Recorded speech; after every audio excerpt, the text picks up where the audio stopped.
My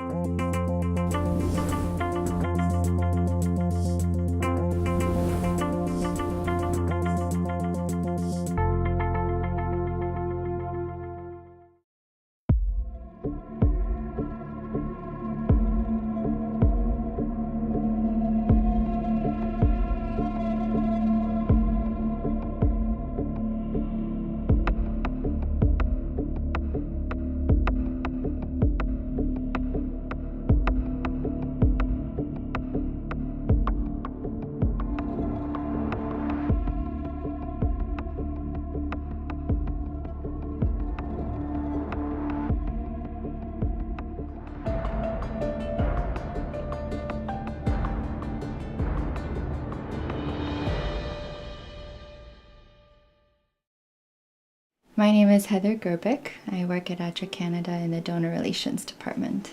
I just came back from a trip to Ukraine where I was visiting our emergency relief project out there. Traveling in Ukraine was a little bit more intense than I expected. I had been told that the fighting had stopped and the shelling was done and everything would be fine, but when I got there I discovered needed to have special ID, needed to go through military checkpoints to get to the project areas. We had to carry bulletproof vests with us. Besides that, life continues and people are just doing their best to continue living and making things work and just find a new normal. And so while I was there, I was able to meet with our beneficiaries and talk to them about their experiences and their struggles and their challenges, and then especially about how our project is helping them. The first beneficiary that I talked to, her name was Maria, and she's an 83-year-old woman, about 4.5 feet tall, who lives alone in her apartment on the first floor. And the day of the very first shelling in her town, she was in the city center and she got hit by shrapnel in the leg. And she somehow hauled herself home and promptly passed out on the floor. And her neighbors helped get her to the hospital, and there she was recovering, and she was just praying that this would not turn into a full-blown war because she has her memories of World War II. When she was finally released from the hospital, she went home and finally saw what she didn't see when she went home the day that she was wounded, and that was that she had gaping holes in the walls where her windows used to be. So her neighbors helped her board them up just with whatever scrap board they could find, and for 1.5 years, this 83-year-old woman, living alone, lived without light and without warmth. And I asked her, how did you manage? And she said, well, when there was electricity, I had those, I had candles, but I lived in darkness and in the cold. And you can just tell by the way that she was talking that it felt to her like that darkness and coldness was even getting inside her spirit. By the time I met her, she had gotten her money. The unconditional cash transfer had come through, and she told me that right away she went and bought windows, and she paid for the labor to put her windows in. And I think my favorite moment with Maria was when she went over to her windowsill and started just going, Rada, Rada, Rada. Just, if you could hug a window, that's what she was doing. And my translator told me that Rada means joyful. She was so happy to have her windows. And you can tell that it meant so much more than just something to fill the hole in her wall. It meant that someone knew that she was in need and that they cared and they helped her. It's so touching, the gratitude that she has. It's really humbling to know that we actually helped her and made such a difference in her life. I'm so grateful for that. The second beneficiary I talked with, his name was Victor. Victor's story really got to me.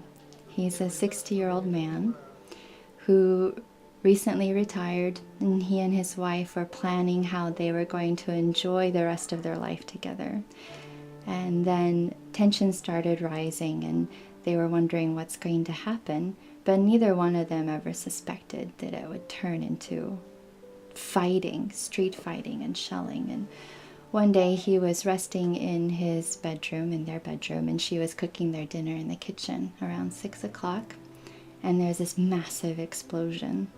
And he said it seemed like all the walls were coming down around him, except for some reason the wall on the roof just over their bed stayed up. And he could hear his wife screaming, and then she was silent. And it took him about 15 minutes to find her, and by the time he found her, she was gone. So then he was hurtled into a world of grief and just feeling lost and not knowing where to go or what to do. He was wounded himself. He spent a month in the hospital. And then after that, he was just kind of wandering around. And then after a few months, he decided, I just need to go home. I'm going to go home, and I'm going to do my best to make it home again. And around that time, he found out that he could benefit from our project, that he could get money to help him repair his home. And again, he wasn't very confident that that would actually happen. But then when he had the money in hand, he also didn't waste any time to go and start buying materials and to start rebuilding his home that he and his wife had shared. And in talking to him, he said that it's more than just the money. It's more than just the help. It's finding out that you've been remembered, that you're not alone. And he said the healing will come. And you can feel that for him, rebuilding his home is more than just having a roof over his head. It's a part of his grieving process, a part of his healing process. And that we can help him with that. Yes, it's meeting his physical need of a safe place to live, but it's also meeting some deeper needs as well in this time of very hard grief for him. And so that too for me was extremely humbling to see that we can touch his life in that way.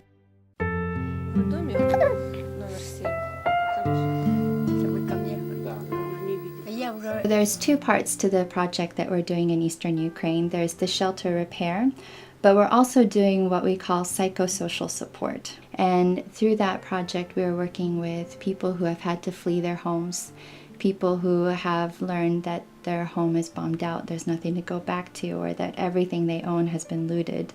And they're just marooned in these cities or these communities that's not their home. They have their own memories of what they went through, their own traumas, and then just the stress of living in limbo, not knowing, can I go back? When can I go back? Is it possible? Do I make my life here? Do I move on? What do I do? And so through our psychosocial support project, we have trained and highly educated psychologists that are talking to these people and listening to them primarily and helping them learn how to cope with what they're going through, to make sense of it. One of the ladies that I talked to, one of the clients, she said that she feels stronger inside and like she can finally live again. And the power of having someone who cares listen to her story and help her sort through these things, through these emotions and these problems and these challenges, has been very empowering for her. We also have child psychologists who put on special programs for the children. And when I talked to them, I asked, how do you work with children who have been through this kind of experience, and what is it like? And they said children don't know how to talk about what they feel, what they fear, what they remember. So they do a lot of artwork, they do a lot of activity work and role play and games. And through that, the children are able to express themselves. I was able to meet a brother and sister, a 5-year-old girl and an 11-year-old boy. And the 5-year-old girl, she seemed to be adapting a lot better to her new life and more willing to forget the recent past of having to flee from the conflict. Her brother, however, just looking at him, you can tell that he's already a little man. He has just this grown-up look in his eye that most children don't have at that age, and it's heartbreaking. And you can tell that he is trying to be strong for his mother. When they came to this town, his father had a really hard time finding a job. And when he finally found one, it's a little bit less than ideal because it takes him away from his family 2 weeks at a time, leaving them alone in this new place. And he is working on demining areas. so it's not even that safe of a job. So here's this 11-year-old boy who is dealing with his own traumas, his own terrors, his own nightmares when he sleeps, but he doesn't talk about it because he wants to be a support for his mother. And so this family, when I met them, the mother and the 2 children, it was their 3rd session so far.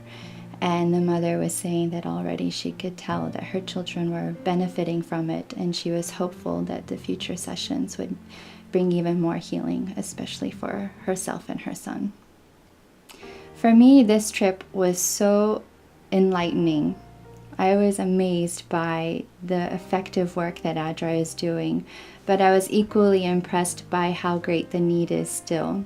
It's wonderful that we can meet people in their immediate needs, but we're talking about homes that have been completely bombed out, and there's still more that needs to be done.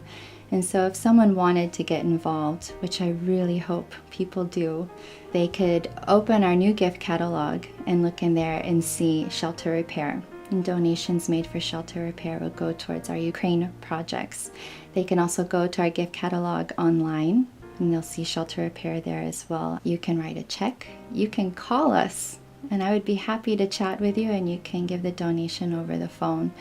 You can also share this information and these stories with your family, with your friends, with your church, with your colleagues, with the passing stranger who shows half an interest. You can get the word out there so that more people can know about what's being done and what still needs to be done. I am a huge believer in the power of prayer. When I say I will pray for you, I don't mean it as just a nice thing to say. And I would ask people to pray for Ukraine. That's perhaps one of the most important ways you can support our work in Ukraine. One of the most important ways you can support the people in Ukraine who are in need. So please pray for Ukraine. This project is funded by the Government of Canada through their International Humanitarian Assistance Department at Glbric of ADRA Canada, and supported by our generous donors who entrust us with their gifts to make sure that people who need it most are getting the help that they need.